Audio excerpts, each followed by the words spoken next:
歡迎嚟到10點解密。大家好，我係 Air。今日我哋一齊嚟講一個來自2060年嘅未來人。Tender decryption.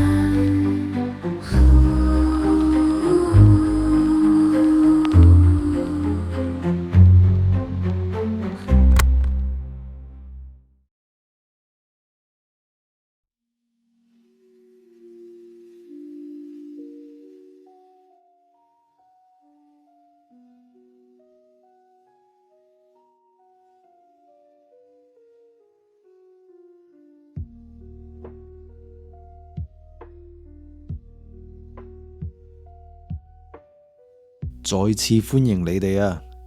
又到10點，大家好，我係 Air，歡迎嚟到10點解密。好啦，呢排呢就工作非常繁忙，跟住呢仲要大病咗一場。咁啊，原本諗緊，我都唔知幾時先可以再錄下一集。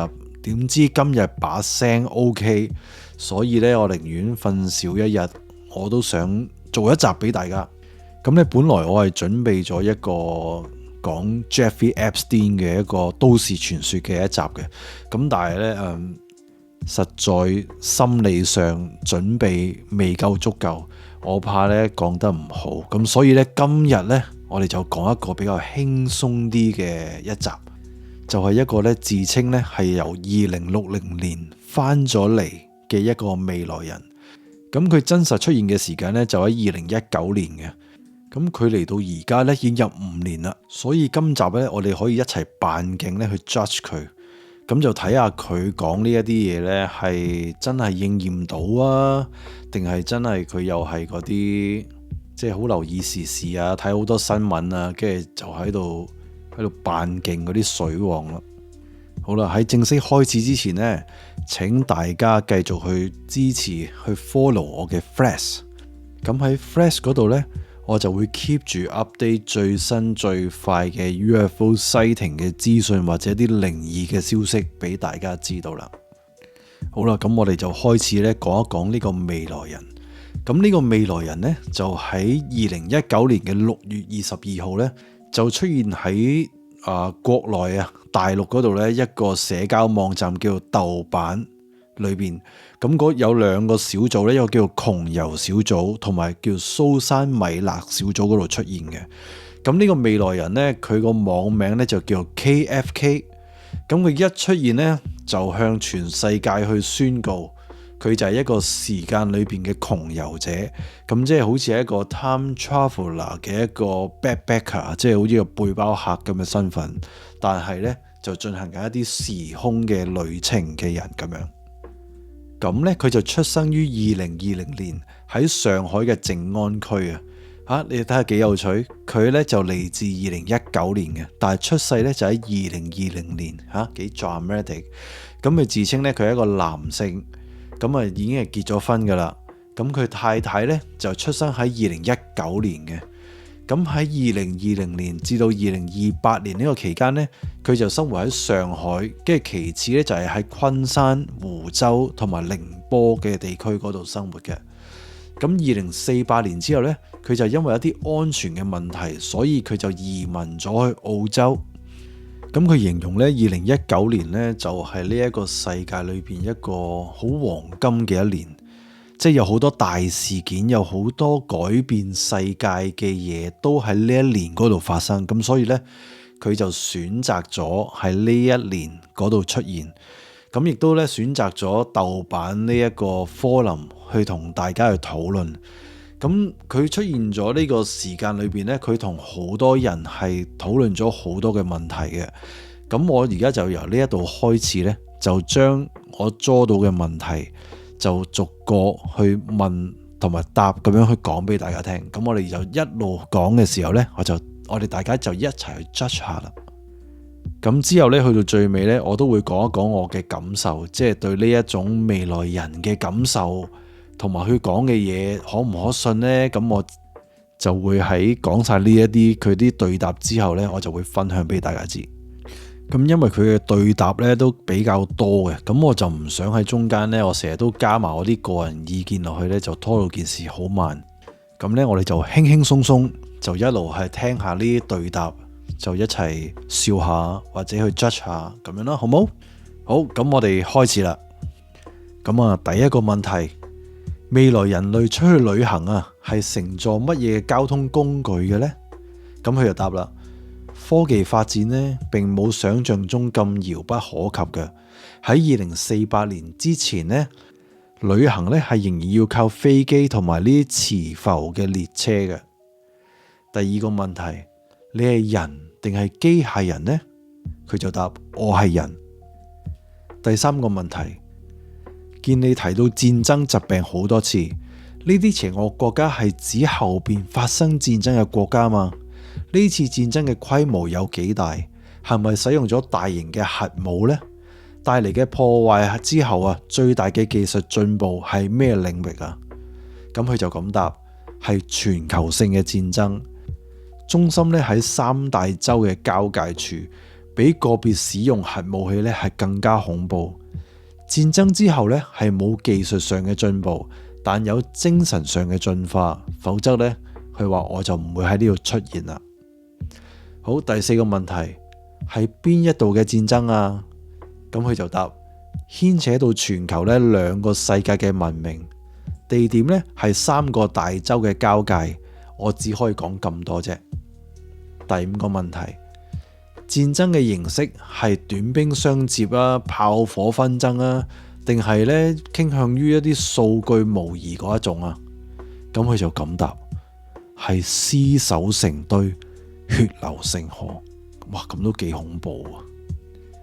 第六個問題，請問中國最近嘅一次最大規模嘅戰爭係幾時啊？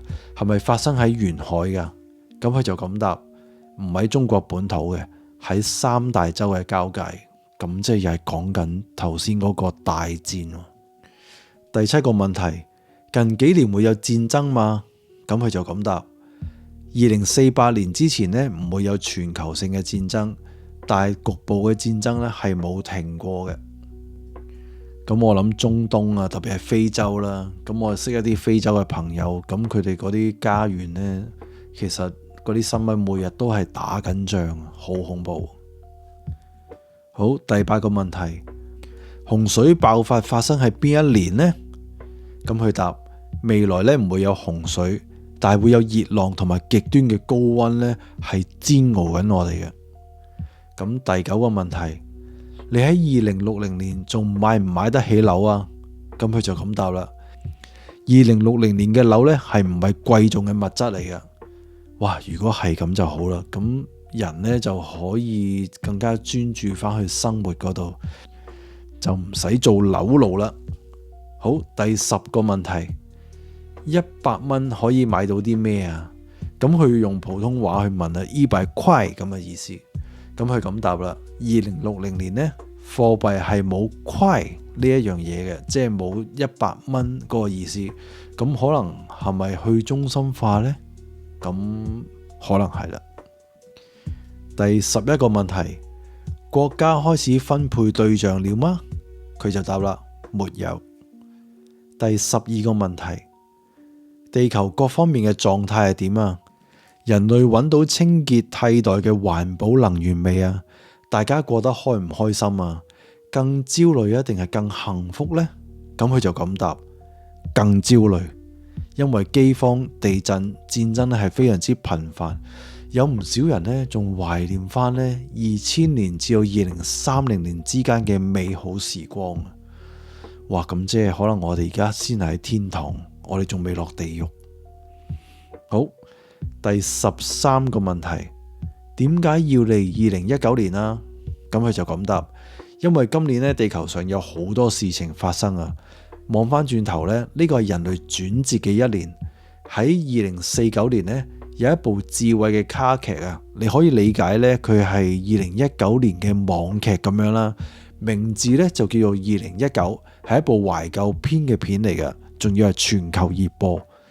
咁2019年啊，真係幾多事發生。第14個問題啦，美國仲存唔存在呢？ Donald Trump 仲連唔連任到呢？咁佢就咁答啦，仍然存在。Donald Trump 咧會繼續連任嘅。哇！呢個真係勁喎！即係如果2019年咧可以講到 Donald Trump 會連任咧，其實係極度難去預測到嘅。咁跟住仲有喎，佢話 Donald Trump 咧係會連任嘅，但係佢會將面臨咧嚟自親人同埋反對佢嘅人咧，俾到佢巨大嘅壓力。咁我哋真係要拭目以待啦。而家 Donald Trump 咧就當選咗，我哋就睇下佢係咪真係會俾親人去攻擊翻佢轉頭呢？好，第15個問題，請你話俾我聽未來2期雙色球嘅開獎號碼，唔該晒。哇！呢個呢，我諗10個呢，即係你哋聽緊嘅人10個有9個咧都想問。咁佢就咁答啦 ，Sorry。我需要咧遵從呢個時光旅行嘅約束，所以咧我唔可以答你呢啲膚淺嘅問題嘅。膚淺係我加噶，唔好意思。第16題啦，南極仲喺唔喺度呢？咁佢就咁答，喺度。第17個問題，人類可以去火星旅行嗎？咁佢就咁答啦，唔可以。但係咧衛星可以抵達並且環繞四周。咁有一間美國嘅巨型公司咧，就開發咗一個體驗火星見聞嘅智慧視覺工程啊！咁呢個應該係一個新嘅技術嚟噶啦，有啲類似咧你而家使用嘅 VR 嗰個，即係虛擬戴個眼罩咧，就好似就嗰啲 VR 咁嘅嘢啦。但智慧視覺工程咧係更加身歷其境嘅感覺，咁即係勁過 VR 個 feel 啦。好啦，第18題。結婚率係多少呢？咁佢就咁答，每個國家咧同埋民眾唔太一樣啊，但係大部分嘅國家嘅結婚率係偏低嘅。咁啊，第19題啦，咁啊，房產會泡沫化嗎？唔該晒。咁佢就答啦，我出世嘅時候呢，屋呢唔係一啲貴重嘅物品嚟嘅，即係老人家成日都講呢，以前啲屋呢好貴啊，但係我好難想像。嗱，咁呢個就要反駁佢啦。佢出生喺2020年啊嘛，咁2020年嘅時候呢，樓價依然係好高嘅，佢冇理由唔知樓係貴嘅。咁呢個呢，係其中一個破綻。好，第20題，你有冇帶錢嚟啊？咁佢就咁答啦，冇，因為呢喺2060年呢，紙係奢侈品嚟嘅，一切嘅財富呢都將會變成數字化。能夠喺呢個世界咧用到紙張呢，我真係感到係一個幸福感嚟。好，第21題，聽日派彩係幾多啊？咁佢又咁答啦，我唔會回答呢啲呢，可能會微觀改變個人命運嘅問題嚟嘅。好，22題，你呢個數據係點嚟噶？咁佢就咁答啦，係全球人口嘅統計數據嚟嘅。23題，嗰陣時嘅空氣質量會好啲嘛？我哋係咪第一世界強國啊？咁佢就咁答啦，空氣呢就冇變好，第一大強國呢喺西方嘅。咁第24題，你點知道豆瓣噶？咁佢就咁答，時光旅行中嘅數據探測。咁你2020年出世，咁你知道有豆瓣一啲都唔出奇啊！我哋2024年都知道有豆瓣呢啲嘢噶。好，25題。你出生喺邊一年啊？2020年。好啦，咁即係而家4歲，就佢應該喺上海啦而家。好，26題，出年你就出世啦。咁佢就咁答，旅行嘅法則呢，就必須要進入自己尚未出生嘅年代，即係所以2019年之前啦。我喺2020年之前呢，會離開呢度噶啦。27題，呢個時候嘅人呢，平均壽命係幾多啊？人心普遍咧係更好定係更壞啊？咁佢就答啦，每個國家咧都唔一樣噶，平均壽命咧最高就係澳洲，人心好咧就會更加好，壞咧就更加壞。善良嘅事係有嘅，但係恐怖嘅事係更多，咁即係轉差咯個社會。好啦，第28題，而家你嘅父母喺邊度啊？咁佢就答，呢個係屬於我嘅私人。29，咁你翻嚟，咁你做咗啲乜嘢啊？每個人都可以自由窮遊穿梭㗎。咁呢幾年可以咁樣操作嘅咩？可唔可以揾到親人，然後呢令某一啲事情發生變化？咁佢就咁答啦。只要我呢個遵循呢個法則呢，我就唔會被發現啦。時間旅行呢係一種特權，我只係因為某一種原因呢，就好似轉咗一個窿，跟住可以嚟咗呢度。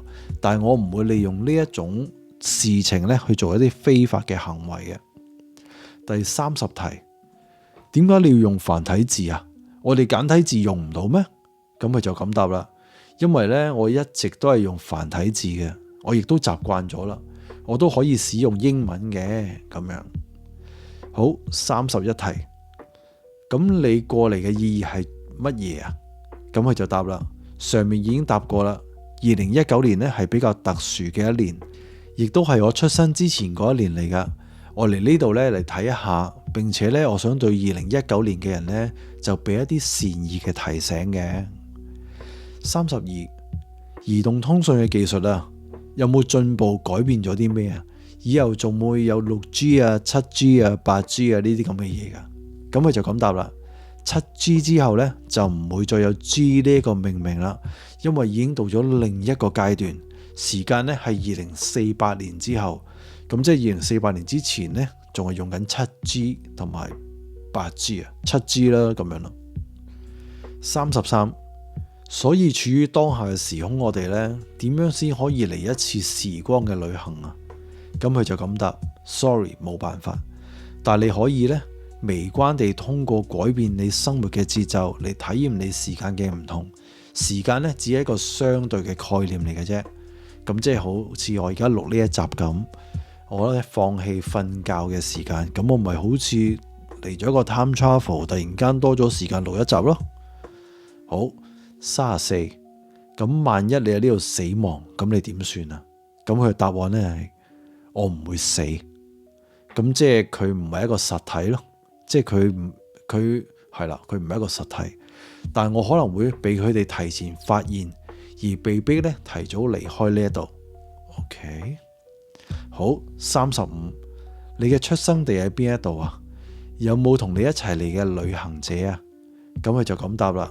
據我所知呢，目前除咗我之外呢，用合法渠道呢係曾經有2個有短暫時光旅行嘅人嚟過嘅，佢哋係嚟自2075年同埋2062年嘅遠東。好，36，交通費貴唔貴啊？啲房價唔高啦，咁乜嘢係最貴啊？係咪人人都買得起樓噶？咁佢就咁答啦。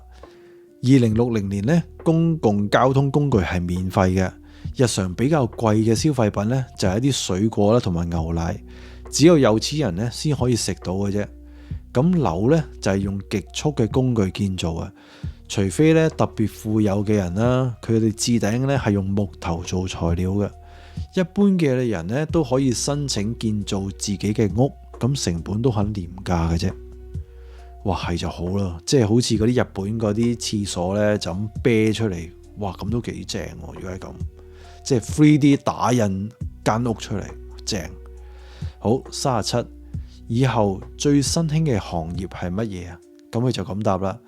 2030年以後呢，會係人工智能同埋跨行業者嘅結合，就係精通人工智能開發同埋編程嘅各個行業。另外遊戲呢，係從2035年開始呢，就進入另一個階段啦。咁我諗2030年嗰啲 game 可能就係啲全息遊戲咯，應該係咁咯。我估全息遊戲即係你可能帶咗啲裝置，跟住你就好似阿凡達咁樣去咗一個世界嗰度，好親身地去體驗嗰啲感受啦。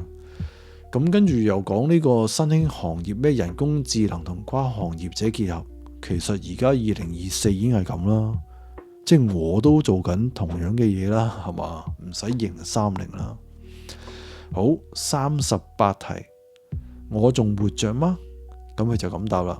呢個我唔知道，但2019年嘅下半年呢，就需要遠離南方邊境嘅省份。好，39，南方邊境省份可唔可以具體啲講啊？咁佢就答啦，盡量咧離開呢個尼泊爾遠一點。咁我 check 翻咧，上網 check 翻咧，2019年喺尼泊爾咧真係嚟咗一個好勁嘅天災，咁都死咗好多人嘅。咁呢一個咧又可以話俾佢講中咗喎，即係阿 Trump 當選同埋呢一個即係離尼泊爾遠一點，咁啊有啲道理。好啦，第40題，咁佢一次過問咗3個問題啊。佢就問：點解加入蘇珊米勒豆瓣小組啊？人類可以同機械人結婚嗎？係咪存在全息旅行同埋全息遊戲啊？即係好似阿凡達嗰啲咁啦。咁佢就咁答啦。第一題就係數據分析咧，就帶咗去呢個豆瓣小組嗰度。第二個答案咧就係有啲國家咧喺2048年之後咧就通過咗機械人結婚嘅法案。咁有都唔錯，即係可能解決咗好多道德同埋一啲人情緒嘅問題啦。我估好，第三個答案就係2035年開始咧就出現咗咁樣嘅一款遊戲，咁仲要喺中國添。咁其實中國都幾先進嘅。咁如果係中國去做到先呢，我都覺得係一啲都唔出奇。41，所以海平面升高會導致好多沿海城市消失嗎？即係包括香港啊，我諗。好，佢嘅答案呢就係仲有炎熱啦，同埋地震咧導致嘅塌陷。42題，喺未來邊一啲省份比較宜居啊？咁佢就咁答：2030年以後嘅雲南，同埋2048年以後嘅貴州。43，人類科學發展係點啊？性別平等問題係咪有所改變啊？如果可以，請問你可以用男性同埋女性嚟稱呼嗎？未來有幾多種性別啊？咁佢就咁答啦。人民咧傾向於全球不同文明中揾到啲共同嘅理論，但係依然係失敗嘅。咁即係呢個性別嘅問題仲係難搞。喺某啲國家同埋地區呢，其實女性係依然存在嘅。而喺另一啲地區啊，女性主義係非常強盛，但亦都導致混亂。男性女性嘅稱呼呢並冇改變，因為機械人嘅婚姻法呢，機械人都係有性別之分嘅。咁其實喺西方社會嗰度呢，除咗男性女性之外呢，仲有啲跨性別嘅人士啦，或者一啲係雌雄同體嘅人士啦，咁佢哋都好想 define 呢一啲人究竟係咩性別。咁呢一啲問題呢，係產生咗好多好複雜嘅社會問題嘅。咁可能香港呢啲就比較簡單啦，得男女啦。咁喺西方國家就好多討論。好啦，44，機械人貴唔貴嘅呢？可唔可以製作同真人一樣咁嘅呢？或者訂製我哋想要嘅樣呢？咁佢就咁答啦。2035年起呢，機械人廣泛應用於交互遊戲。喺2038年呢，就會人工智能量化生產㗎啦。訂製咧係需要取得好複雜嘅授權同埋法律文件嘅。喺採購機械人當中呢，少數人會咁做啦，但係大部分人呢都會用於係家庭嘅整理啦、學習啦同埋娛樂安全嘅。45，今年呢，目前睇嚟呢都唔係所謂多事之秋啊。能令到今年咧特別引起你嘅注意呢，唔通集中喺下半年，定係一啲關於你嘅私人原因呢？咁佢就好快答下半年，即係2019年嘅下半年就有大事發生啦。46，咩時候機械人可以廣泛應用，就好似手機一樣啊？咁佢嘅答案呢，就係2038年，即係我哋仲有14年，咁啊就一屆都係機械人啦。47，全球第一大品牌仲係咪蘋果啊？即係 Apple？ 如果唔係，係咩領域啊？佢都幾全喎呢個答案。Apple 咧喺我細個嘅時候咧就衰敗咗啦。咁咧樓嘅打印公司啊，房屋打印公司、交互遊戲公司、光學虛擬真實眼鏡公司，係未來咧2040年至2050年呢個年代咧嘅3大巨頭嚟嘅。即係講中咗，即係 3D 編間屋出嚟啦。咁交互遊戲即係嗰啲全息遊戲啦，同埋光學虛擬眼鏡，即係取代我哋未來呢個手機嘅 device。好，48，人類克服咗癌症未啊？嘅答案呢就係癌症呢大體克服咗，但係超級細菌呢就冇辦法克服啦。50年代啊，俾人係對人類呢造成一個極嚴重嘅災難啊！即係2050年嗰個年代就有啲超級細菌出現呢，就令可能比呢個 Covid 或者 SARS 更加嚴重啦。49，宗教仲存唔存在啊？人類係咪應該確認相信，除咗科學以外呢，仲存在其他目前呢唔被認可嘅科學呢？即係譬如風水啊、占卜啊，同埋嗰啲神學。咁佢答案就係宗教呢係仍然存在嘅，但係人呢係轉向研究自身同埋宇宙嘅關係。呢個我都覺得應該要早啲去研究呢樣嘢，因為宗教呢係一啲人設計出嚟嘅一啲嘢，即係人好容易將信仰同埋宗教撈埋一齊。宗教就係一啲人為嘅嘢，咁佢話要研究自身同埋宇宙嘅關係呢，咁呢個就係比較偏向信仰嘅嘢咯。咁我鼓勵觀眾們都開始去研究下。好啦，第50，深圳到時候適唔適合生存啊？咁佢答案呢，2030年以後呢，就越嚟越唔適合啦。第51，咁啊有兩個問題嘅，可唔可以穿越到更遙遠嘅年代啊？例如以前呢嗰啲封建社會啊，甚至秦唐嗰啲時代。第二個問題，你所在嘅時代啊，最常見嘅犯罪行為係乜嘢啊？呢兩個問題幾高質啊！好，答案第一個，數據信息太少嘅朝代呢係唔適合旅行嘅，因為冇交流嘅機制。咁即係我都明嘅，即係嗰個年代嗰啲思想可能好簡單嘅，所以做唔到呢個 connect 嘅行為。好，第二，最常見嘅犯罪行為係數學貨幣呢個偷取同埋詐騙啊！即係而家嗰啲 Bitcoin 呢，嗰啲虛擬貨幣呃錢嗰啲啊。咁之前幾年唔係講緊好多呢啲咯，就係好多人透過呢啲法律啦喺虛擬貨幣嗰度偷晒人哋啲錢，跟住發咗達。好，52，人類嗰陣時啊可以生存幾耐啊？有冇一種令人開心嘅藥啊？嗰個時候咧嘅人呢係咪好孤獨噶？咁個答案呢就係人喺精神深處咧有一個更深嘅官能，係與時空之外嘅宇宙咧好緊密聯合嘅。呢個係人類第二次嘅進步，但係喺發生戰爭之後嘅。咁呢一個宇宙緊密聯合有機會就係嗰種覺醒啊，講緊嗰種覺醒。好，53，區塊鏈啊喺嗰方面普及使用咗未呢？以後啊嘅貨幣體系係咪基於 Bitcoin 嘅體系呢？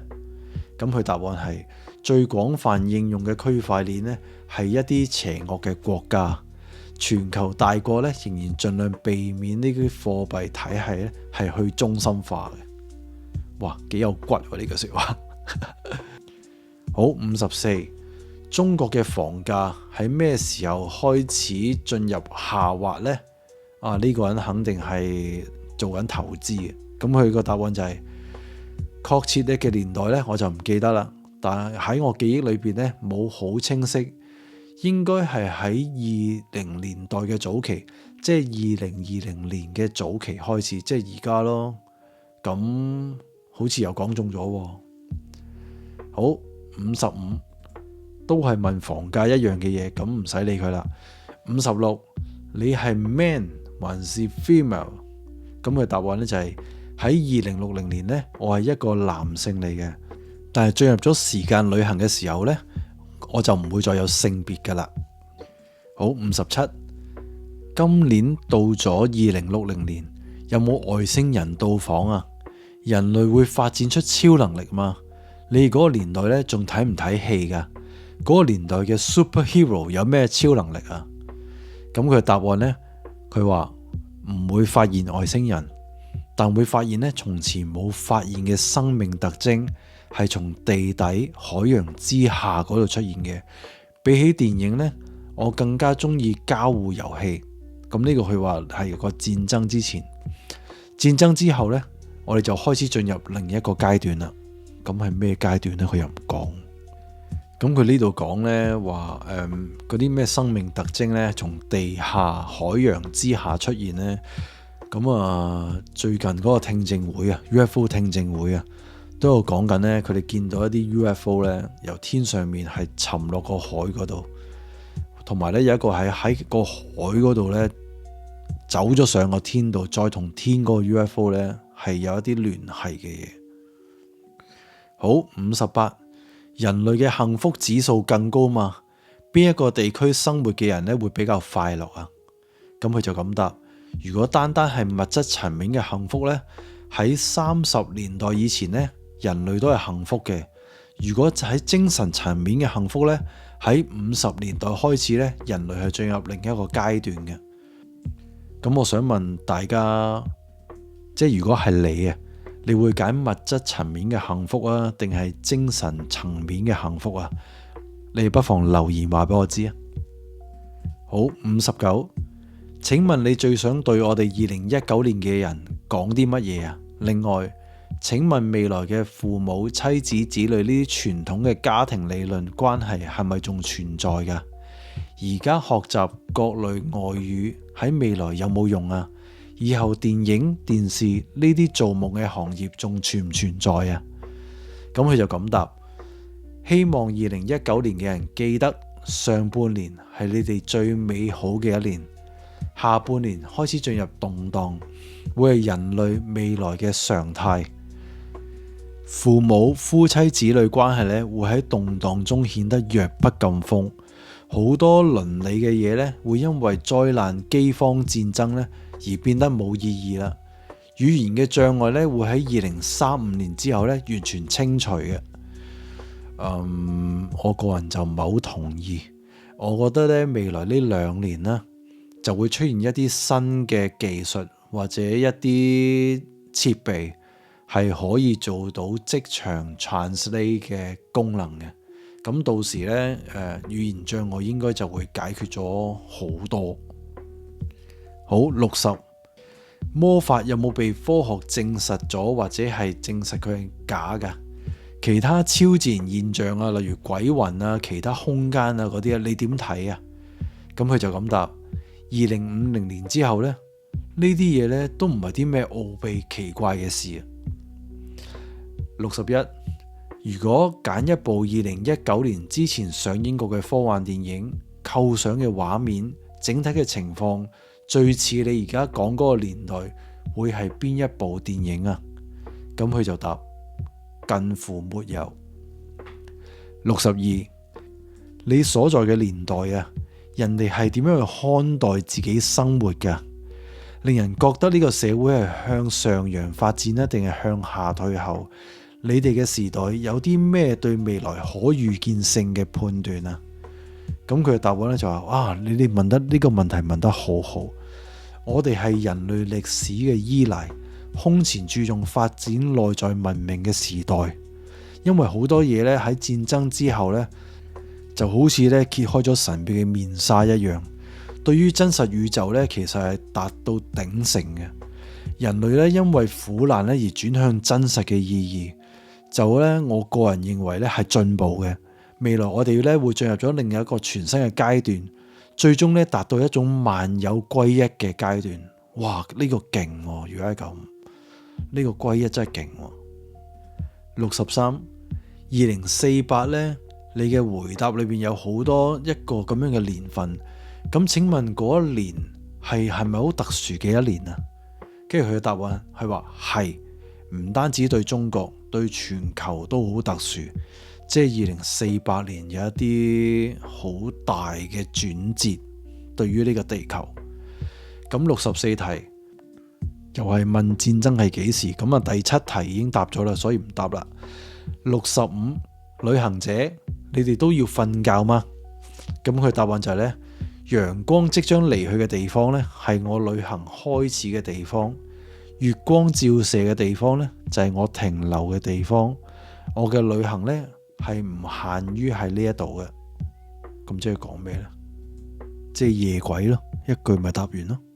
好，66，你仲有選擇其他溝通嘅軟件嗎？邊啲行業會消失啊？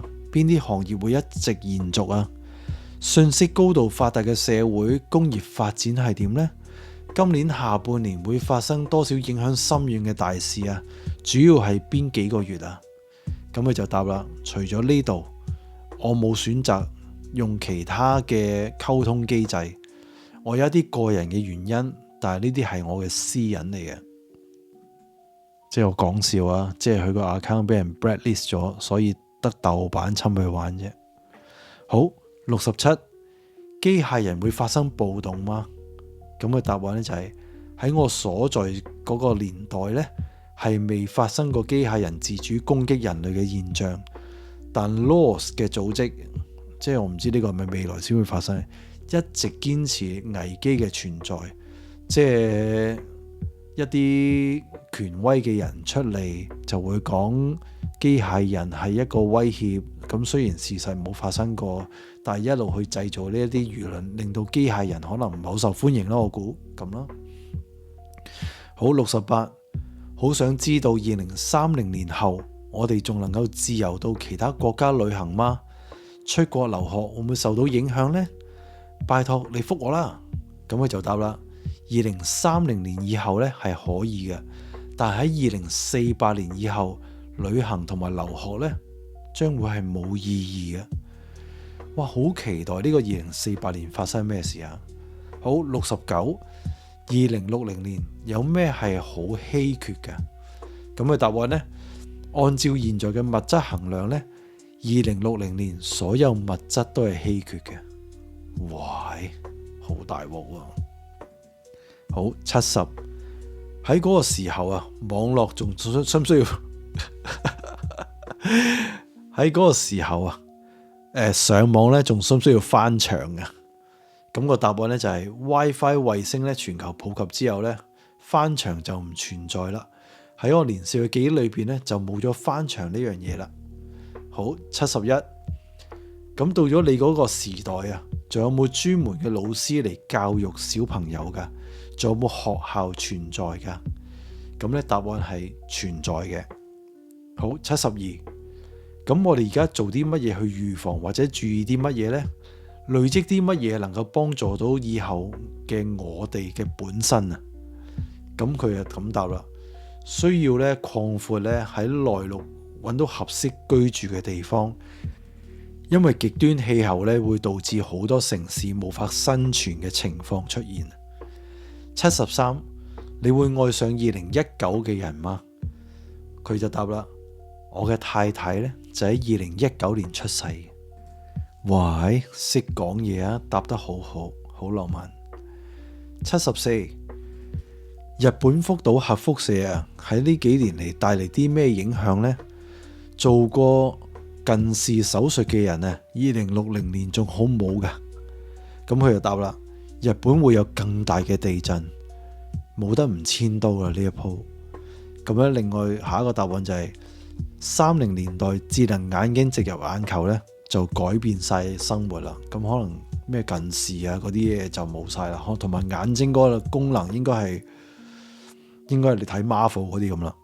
好，75，我想問豆瓣還存在嗎？答案2060年不在了，但數據還在。我相信呢啲科林嘅嘢呢，我諗10年之內呢，佢會變咗一啲好唔同嘅嘢。即係 AI 出現之後呢，你預咗好快就會經歷一啲外星人幻想世界會出現噶啦。好，76，你係咪台灣人啊？用繁體字？咁佢就答啦，我唔係。好，77，請問中國咩時候能夠同性戀合法化呢？咁佢答案呢就係全球戰爭嘅同一年。咁係咪即係2048年啊？即係仲有24年，等下啦。好，78，第二次冷戰中國輸咗嗎？佢答案呢就係持續了30年。79，精神病係咩嘅一回事啊？咁佢就咁答啦。50年代以後呢，人類發現咗精神只係一個器具，容易受到各個率嘅影響，即係嗰啲 frequency 影響啊。呢個係一大嘅發現。咁即係有機會未來呢，有一啲 frequency 出現咗之後呢，你聽完之後你就會正常翻。好，80，美國喺嗰個時候居住生活環境仲好冇啊？仲係咪第一大國啊？咁嘅答案呢，美國係戰前最後一個帝國，歐盟係戰爭決定嘅因素，中國同印度呢將成為東方嘅另外一股嘅勢力，即係中國同印度變咗 friend 咁勁？咦，有啲期待啊！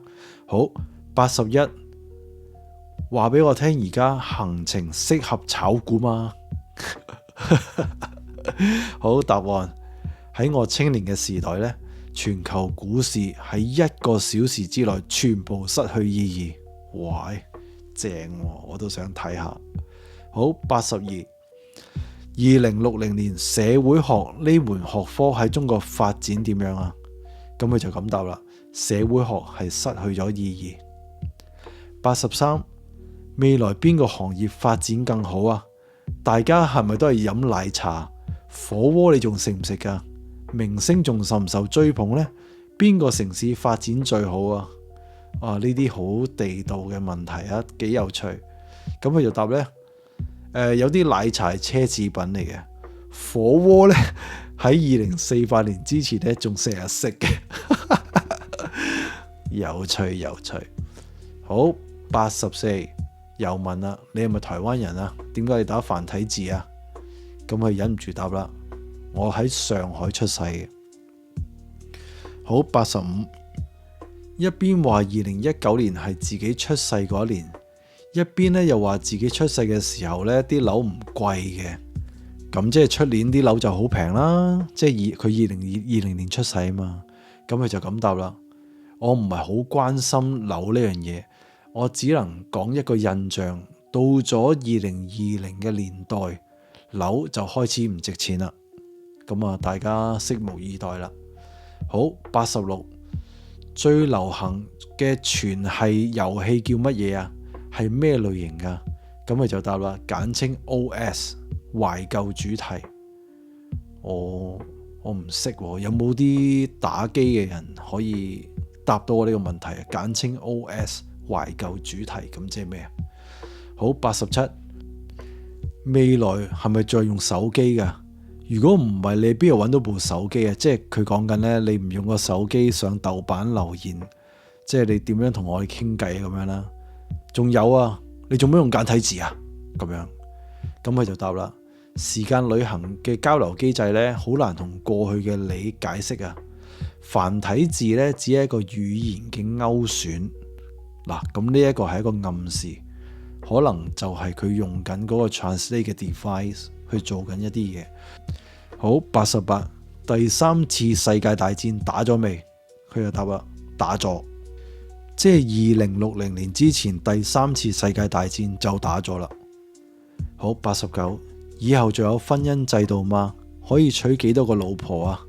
咁佢就咁答啦，中東地區仍然延續去實行呢一樣嘢嘅。咁即係其他唔使啊？我都唔知喎。好，90，請問你想對2019年嘅人提出善意嘅提醒，但係我睇晒啲貼啦，都冇見到你提我哋啲咩喎。咁佢就答啦，如果冇咩意外發生呢，我會留喺度，直至到2019年嘅12月31號最後一日先走嘅。我就同你哋一齊去見證即將會發生嘅事。好，91， 2020年至2030年會過得好艱苦嘛？佢就答，有啲國家係，鬼唔知阿媽係女人。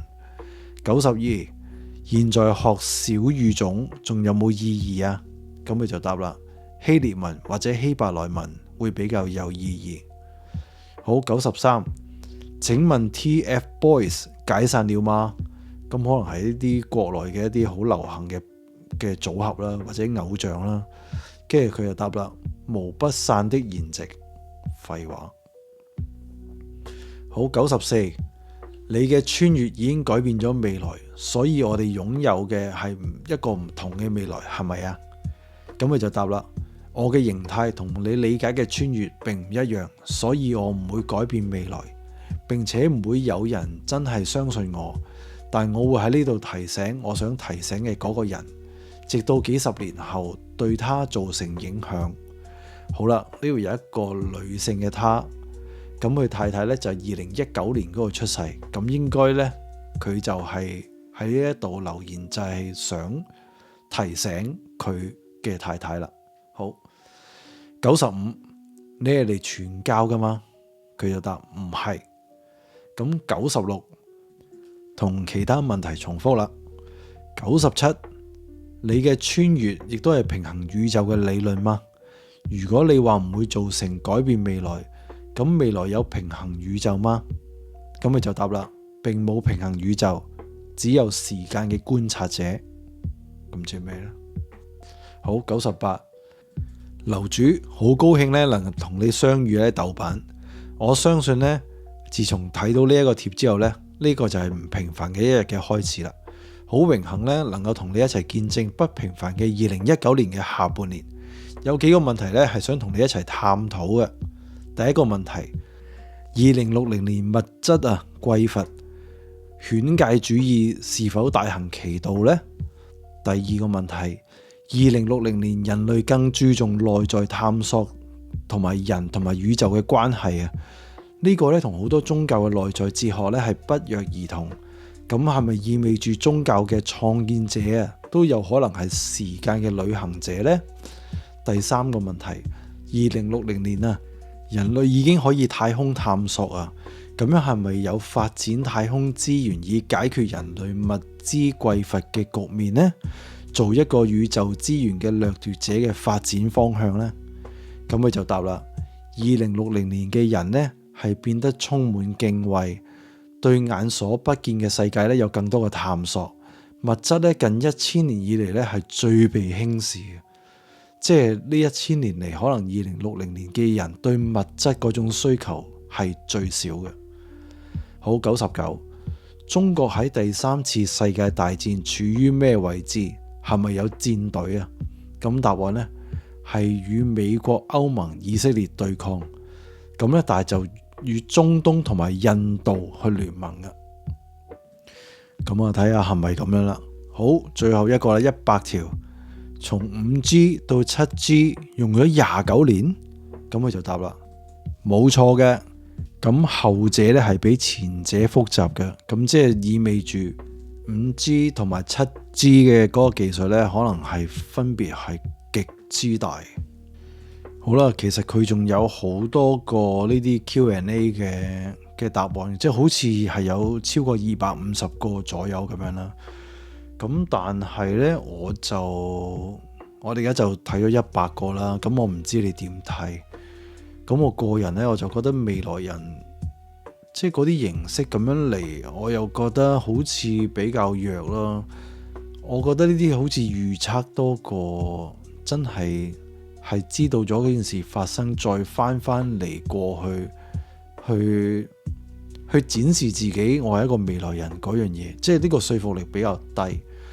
我覺得譬如果我係一個未來人，我嚟到過去，如果我能夠將幾時幾分幾秒邊一日邊一度會有啲乜嘢出現發生，咁而嗰樣嘢100% 去實現嘅，咁呢啲說服力就好高啦。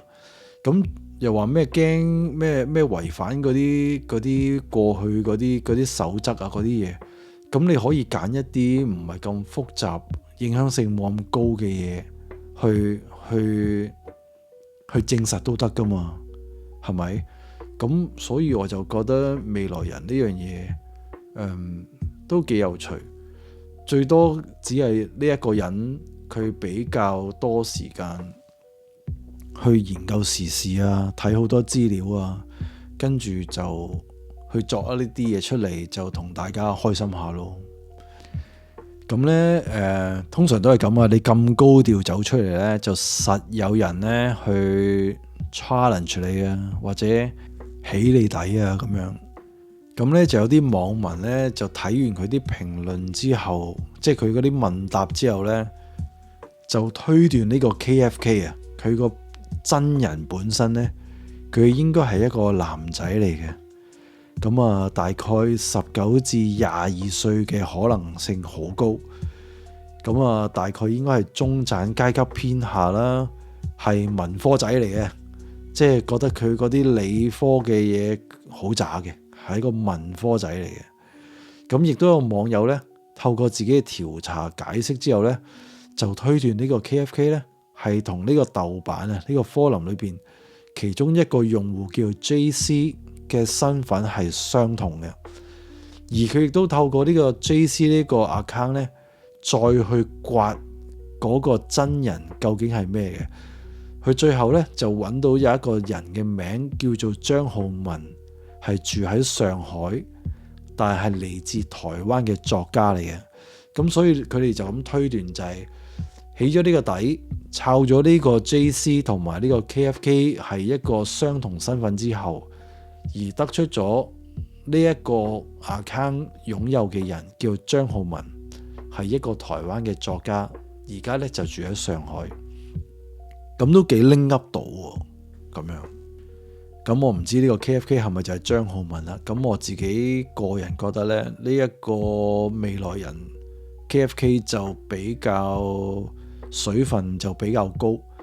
咁反而咧喺我以前研究一個咧叫 John Peter 嘅人咧，咁嗰個就勁好多啦。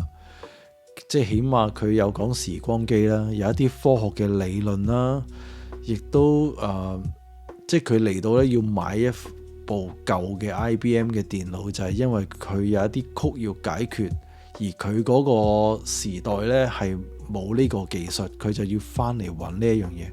同埋入邊佢有好多科學同埋好多哲學嘅理論咧係好前衛嘅。咁所以呢個 John Peter 可能仲說服力仲高。咁John Peter 可能未來我都會做一集係 detail 係去講呢一個人嘅事。咁但係呢個 KFK 咧就大家輕鬆下聽下就算啦。咁今集就大家輕鬆一下，而忙碌又病緊嘅我，可能你聽緊就知啦。去到呢一集中後段，我把聲就開始又冇咗啦，所以同大家講聲唔好意思先。咁但係又唔想大家等太耐，咁出住呢當半集先啦，好冇？好，咁今集呢，我哋就去到呢度啦。